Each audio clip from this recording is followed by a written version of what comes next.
তাকাব্বালাল্লাহু মিন্না ওয়া মিনকুম সালিহাল আমাল। ঈদ মুবারক। দেশ ও বিদেশের যারা আছেন আপনাদের সকলকে জানাচ্ছি আমাদের পক্ষ থেকে পবিত্র ঈদ উল ফিতরের শুভেচ্ছা। প্রিয় ভাই ও বোনেরা, একটি মাস সিয়াম সাধনার পর আজকে আমাদের সামনে এসেছে ঈদের মুহূর্ত।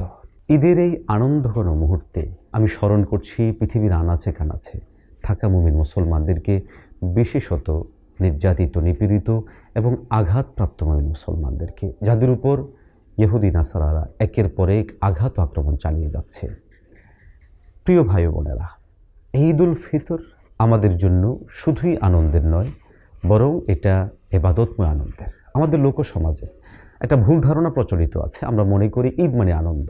অতএব ঈদের রাত থেকে শুরু হয় গুনাহের আবহ। ঈদের দিন পুরো সময় জুড়ে নাচ গান করা, বিভিন্ন উলটপালট আনন্দ ফুর্তি করা এবং অনেক অন্যায্য অন্যায় কাজে জড়িয়ে পড়ার মতো কাজও আমাদের মাধ্যমে ঘটে থাকে। অতএব আমাদেরকে স্মরণ রাখতে হবে ঈদ উল ফিতর এটা আমাদের ইবাদতময় আনন্দ। অতএব আমরা যতটুকু আনন্দ করব সেটাও যেন শরিয়ার আলোকে হয়। আমাদের জন্য প্রথম আনন্দের বিষয় আজকের যে রাত, ঈদের রাত বা আমরা অনেকে চাঁদ রাত বলি। এই চাঁদ রাতে পীর রাসূল সাল্লাল্লাহু আলাইহি ওয়াসাল্লামের ঘোষণা হচ্ছে 5টি রজনী এমন আছেন যে রজনীগুলো আল্লাহ পাক বিশেষ মর্যাদা দিয়েছেন, তার মধ্যে আজকের রজনীটিও একটি। অতএব আজকের এই চাঁদ রাত যেন আপনি আমি কোনোভাবেই গুনাহের মাধ্যমে না কাটিয়ে দিই, বরং এটাকে আমরা ইবাদতের মাধ্যমে কাটাবো। আগামী দিন সকালবেলা, ঈদের সকালে আমাদের জন্য বেশ কিছু করণীয় আছে। 1 নম্বর করণীয় হলো আমরা অবশ্যই ফজরের নামাজ পড়ব। ফজরের নামাজ শেষ করার পরে আমরা গোসল করব, আমরা সুগন্ধি লাগাবো এবং নিজের উত্তম পোশাকটুকু পরব। নতুন পোশাক পরিধান জরুরি নয়, উত্তম পোশাক পরব, পরিচ্ছন্ন পোশাক আমরা অবশ্যই পরিধান করব।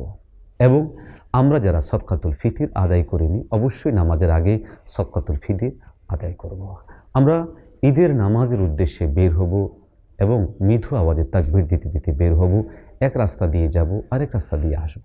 সবার সাথে কুশল বিনিময় করব, স্মরণ করব আল্লাহকে, মোতাবজ্জহ হব আল্লাহর দিকে। প্রিয় ভাইয়েরা, ঈদের মাঠে যাচ্ছি মানে শুধু আনন্দ করার জন্য নয়, আমরা ঈদের মাঠে যাচ্ছি যেখানে আল্লাহ রাব্বুল আলামিন আমাদের জন্য বিশেষ কিছু মর্যাদার বিষয় রেখেছেন, ক্ষমার বিষয় রেখেছেন। অতএব মনোনিবেশটা যেন এমন হয়, আমার রব যেন আমার বিগত 1 মাসের রোজা সেটা যেন কবুল করে আমাকে ক্ষমাপ্রাপ্ত বান্দাদের অন্তর্ভুক্ত হিসেবে ঘোষণা দেন।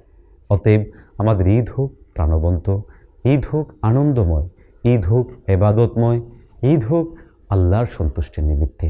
আল্লাহ আমাদের সবাইকে তৌফিক দান করেন।